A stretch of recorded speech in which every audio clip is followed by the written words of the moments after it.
আলহামদুলিল্লাহ, আজকে প্রথম রোজা, প্রথম ইফতার করতেছি। আর তোমাদের আমি একটা রেসিপিও দিচ্ছি। তো এই ইফতারির রেসিপিটা যদি তোমরা করে বাসায় খাও, অবশ্যই তোমাদের সারাদিনের রোজা ক্লান্তি সব দূর হয়ে যাবে। এত সুন্দর একটা রেসিপি, আর পুরো শরীরটা মনে হবে ফ্রিজের মতো ঠান্ডা হয়ে গেছে। তো প্রথমেই আমি দেখতেই পাচ্ছ ফলগুলো কেটে নিচ্ছি।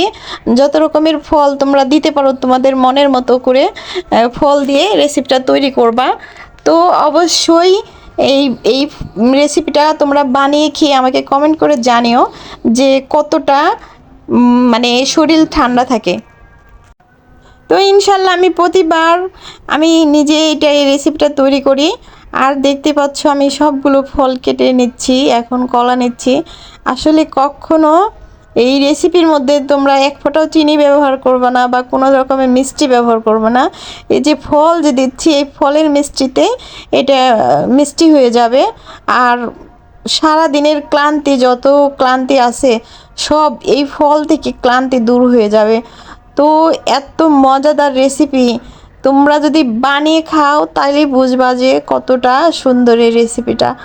তো সারাদিন পরে যে শরীরে ক্লান্তি আসে, মনের মধ্যে একটা ইয়ে আসে, মানে কষ্ট আসে, সেগুলো সব কিছু হয়ে যায়। তো সারাদিন এই ক্লান্তি দূর হয়ে যাবে এটা খাইলে। তো এই কাটাকাটি করতে করতে তোমাদের আমি একটা গজল শোনাই। গজলটা শুনলে তোমাদের যদি ভালো লাগে কমেন্ট করে জানিও। তো গজলটা আমি গাইছি।